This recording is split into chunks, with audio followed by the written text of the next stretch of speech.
हर हर महादेव। जैसा कि हम सभी जानते हैं कि अमरनाथ की यात्रा 3 अप्रैल से 2025 में शुरू होने वाली है और ये यात्रा जो है 9 अगस्त 2025 तक चलेगी।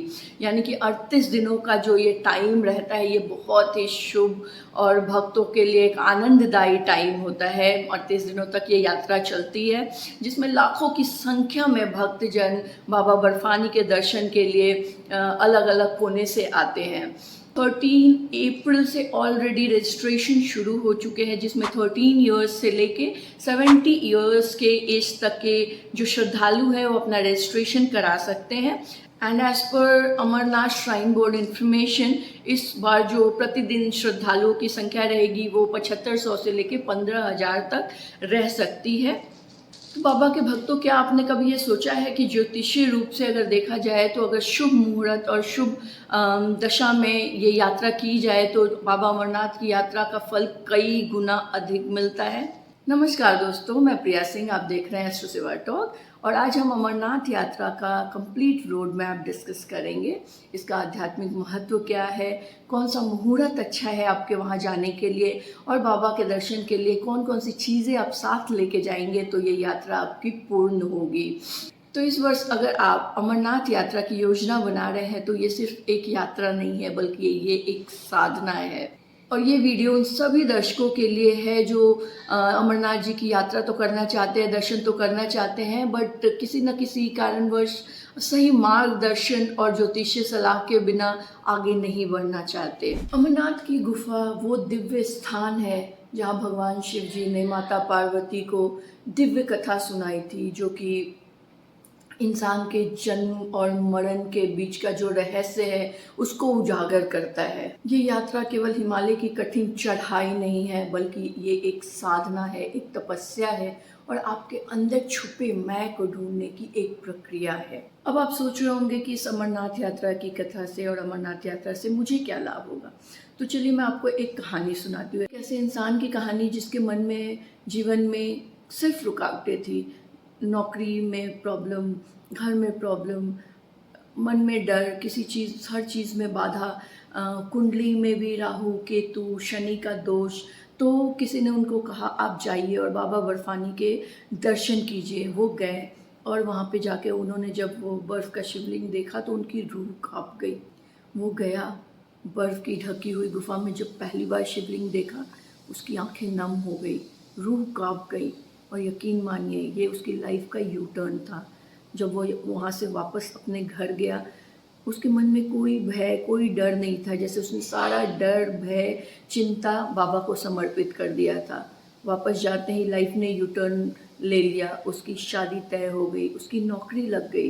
क्योंकि ये यात्रा सिर्फ एक धार्मिक यात्रा नहीं है, बल्कि भगवान शिव जी से जुड़ने का एक रास्ता है। यहाँ पे जो भी नकारात्मक ग्रह होते हैं वो भी अपना सर झुका लेते हैं और आगे निकल जाते हैं। आपकी लाइफ में चमत्कार शुरू हो जाते हैं। श्रद्धालुओं ने ये माना है कि यहाँ से आने के बाद उनके लाइफ में काफ़ी शुभ घटनाएं घटी हैं, अचानक धन लाभ हुए हैं और बहुत ही फलदायी होता है ये यात्रा। तो ये यात्रा अनएक्सपेक्टेड रिजल्ट्स देने वाली और आपकी इच्छाओं की पूर्ति करने वाली होती है। तो हम बात करते हैं कि जब आप अमरनाथ यात्रा पर जा रहे हो तो आपके साथ कौन कौन सी चीज़ें ज़रूर होनी चाहिए, जिससे कि भगवान शिव जी की पूजा पूरी श्रद्धा और विधि विधान से हो सके। तो सबसे पहले पूजन की दृष्टि से बात करें तो जो चीज़ें आपको अपने साथ रखनी है, नंबर 1 है बेलपत्र, जो कि शिव जी का मुख्य अर्पण माना जाता है। दूसरी चीज़ है तांबे का लोटा, जो कि पानी से भरा होता है, जिसे आप यूज़ करेंगे शिव जी को जल चढ़ाने के लिए। उसके बाद है सफ़ेद फूल, विशेषकर धतूरा एंड आक, जो कि बाबा बर्फानी को अर्पित किए जाते हैं। उसके अलावा है रुद्राक्ष, ताकि आप ओम नमः शिवाय का जाप कर सकें। भस्म और विभूति, जो कि शिव तत्व का प्रतीक है। और अगर पॉसिबल हो पाए तो पंचामृत का सामान आप रख सकते हैं, जैसे दूध, दही, शहद, शक्कर और घी। तो आप वहाँ पे उसको मिला के और पंचामृत बना के उसका यूज़ कर सकते हैं, जो कि काफ़ी अच्छा रहता है। और हाँ, शिव तांडव स्तोत्र की एक छोटी पुस्तिका या इसका PDF आप मोबाइल में डाउनलोड करके रख लें, ये काफ़ी उपयोगी रहती है, ये मत भूलिएगा। अब हम बात करेंगे यात्रा के दौरान आपसे जुड़ी हुई आपकी सुरक्षा के लिए, आपकी सुविधा के लिए जो सामान ज़रूरी है उन चीज़ों की, ताकि यात्रा के दौरान ख़राब मौसम, अधिक ऊंचाई होने पर होने वाली असुविधाओं में आप खुद को सुरक्षित रख पाएँ। ठंड से बचाव के लिए आपको ऊनी कपड़े, टोपी, दस्ताने, ट्रैकिंग शूज़ की ज़रूरत होगी। साथ ही आपको रेनकोट भी रखने की ज़रूरत है, ताकि अगर तेज़ बारिश हो, तेज़ हवा हो, किसी भी तरह की प्रॉब्लम हो तो ये आपको सुरक्षित रखेंगे। इसके अलावा अपने स्वास्थ्य का ध्यान रखने के लिए एक छोटी मेडिकल किट ज़रूर तैयार करें, जिसमें basic medicines like pain killer, Digene, balm, bandages, ये चीज़ें ज़रूर होनी चाहिए। उसकी बहुत ज़रूरत पड़ सकती है वहाँ पे आपको।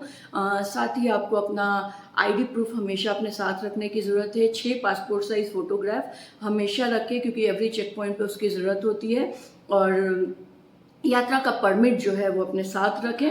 तो अब बात करते हैं दिल्ली से अमरनाथ यात्रा करने के लिए आपके पास कौन कौन से विकल्प मौजूद हैं, कैसे कैसे आप जा सकते हैं। तो मेनली हमारे पास 2 विकल्प मौजूद होते हैं, व्यक्तिगत यात्रा और सरकारी सहायता के माध्यम से। तो अगर आप व्यक्तिगत रूप से अमरनाथ जी की यात्रा का प्लान बना रहे हैं, अपने खर्चे पर वहाँ जाना चाहते हैं, तो सबसे पहले आपको दिल्ली से जम्मू पहुँचना पड़ेगा। इसके लिए जो साधन है डेफिनेटली ट्रेन, बस या फ्लाइट, किसी भी माध्यम का यूज़ आप कर सकते हैं। जम्मू पहुँचने के बाद आप वहाँ से लोकल ट्रांसपोर्ट या बस का यूज़ करके बालटाल या पहलगाम जा सकते हैं, जो कि अमरनाथ यात्रा के 2 बेस कैंप्स हैं। यहाँ से गुफा का रास्ता, ट्रैकिंग का रास्ता भी है, और अगर आप चाहते हैं तो वहाँ से हेलीकॉप्टर भी आप यूज़ कर सकते हैं। ये हेलीकॉप्टर यात्रियों को बेस कैंप से पंचतरणी तक लेके जाती है। और अगर आप सरकारी सहायता से यात्रा करना चाहते हैं तो इसके लिए SASB की वेबसाइट है, जो हर साल यात्रियों के लिए ऑनलाइन रजिस्ट्रेशन, मेडिकल कैंप, लंगर और टेंट की व्यवस्था करता है। इस माध्यम से यात्रा करने के लिए आपको श्री श्राइन बोर्ड की वेबसाइट पे निर्धारित तिथियों पे ही रजिस्ट्रेशन करना पड़ता है, ताकि आपको सही टाइम से आपका RFID कार्ड, आपका यात्रा का परमिट और हेल्थ की फिटनेस का सर्टिफिकेट जो है वो मिल पाए और सही टाइम पे मिल पाए। तो इस प्रकार आप दिल्ली से अमरनाथ की यात्रा की योजना आप बहुत ही श्रद्धा, सुकून और आराम से बना सकते हैं। तो देखिए दोस्तों, अमरनाथ जी की यात्रा एक ऐसी यात्रा है और ऐसी मान्यता है कि हर इंसान को अपनी लाइफ में एक बार अमरनाथ की यात्रा तो ज़रूर करनी चाहिए। लेकिन यहाँ सबसे इम्पॉर्टेंट ये हो जाता है कि ये यात्रा अगर पूरी तैयारी से की जाए, सही मुहूर्त में की जाए, ज्योतिषीय मार्गदर्शन में की जाए, सही तिथि पे की जाए, तो रक्षात्मक दृष्टि से तो ये अच्छा होता ही है, इसका फल भी कई गुना अधिक मिलता है हमें।